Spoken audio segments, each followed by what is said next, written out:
আসসালামু আলাইকুম। আমার বন্ধুরা সবাই কেমন আছো? আলহামদুলিল্লাহ, আশা করি ভালো আছো সবাই।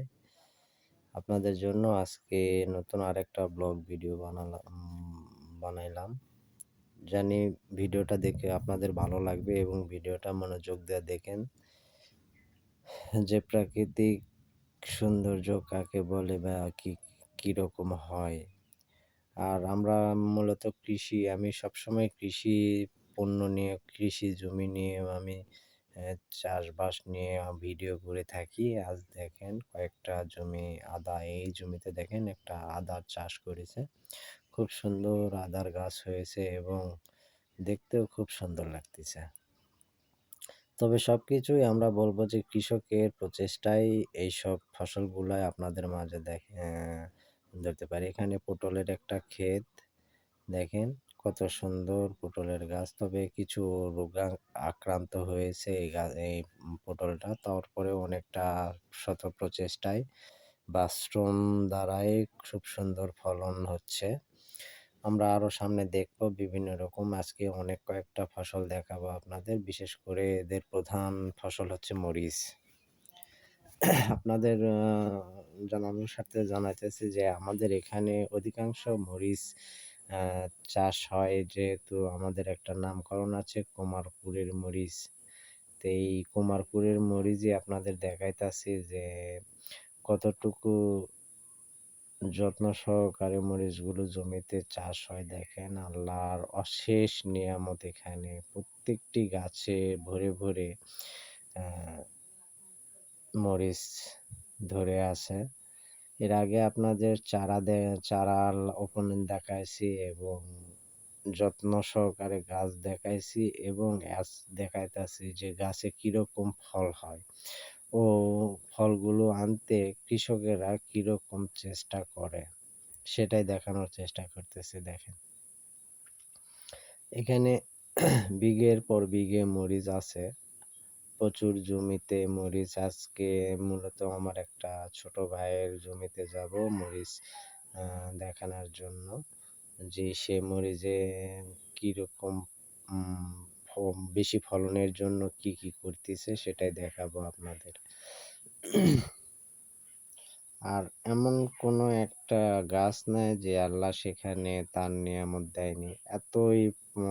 এত রকম ফসল হয়েছে এখানে যে দেখার মতো। চলে আসতেছি সেই জমিতে। দেখেন প্রত্যেকটা গাছে অসংখ্য মরিচ, ছোট বড় সব রকম মরিচ আছে এখানে। আমরা দেখার চেষ্টা করতেছি যে মরিচের গাছ কত সুন্দর হয়েছে। আমি মূলত ভিডিও করার উদ্দেশ্যে মাঠের মধ্যে বের হয়েছি। দেখি ছোট ভাই এখানে মরিচের গাছে কীটনাশক স্প্রে করতেছে বিভিন্ন রকম পোকা বালাই থেকে মুক্তির জন্য। কারণ আল্লাহ যে ফসলটা দিয়েছে সেটার যত্নই আমাদের কৃষকের প্রধান লক্ষ্য হচ্ছে একটা ফসলের যত্ন সে কিভাবে নেবে।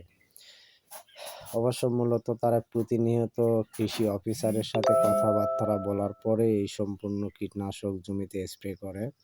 কারণ যে কোনো কীটনাশক মরিচের জমিতে স্প্রে করলে মরিচের গাছ নষ্ট হয়ে যেতে পারে, ফলন কমে যেতে পারে, গাছ নষ্ট হওয়ারই চান্স বেশি থাকে। তাই এই কারণে আমি একজন কৃষক এবং জানি যে প্রতিনিয়তই যে তারা কৃষি অফিসারের সাথে যোগাযোগ রেখে মানসম্পন্ন কীটনাশক স্প্রে করে। দেখেন মরিচের গাছে কিরকম একটা মরিচ ধরে আছে।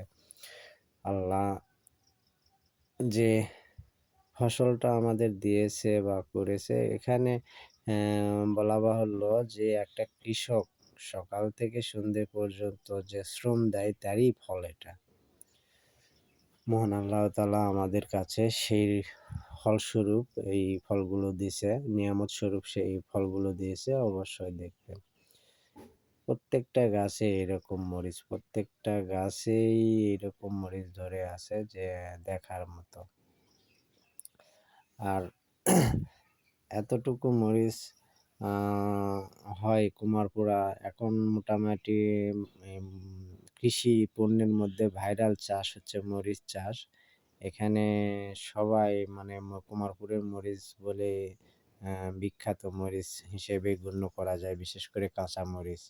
এখানে ছোট একটা কুটো ঘর, এখানে ঘরের মধ্যে বৃষ্টি বাদলের সময় কৃষকেরা আশ্রয় নেয় এবং তারা এই ঘর থেকে রোদে, পানিতে, বাতাসে বেঁচে থাকে এই ঘর দ্বারা। আর কিছু বিশ্রাম নেওয়ার জন্য এই ঘরে বসবাস করে। মাশাআল্লাহ, আপনাদের জন্য এই ভিডিওটা কেমন লাগবে অবশ্যই জানাবেন। যেহেতু কুমারপুরের মরিচ, কমেন্টে বলে যাবেন কেমন লেগেছে ভিডিওটা।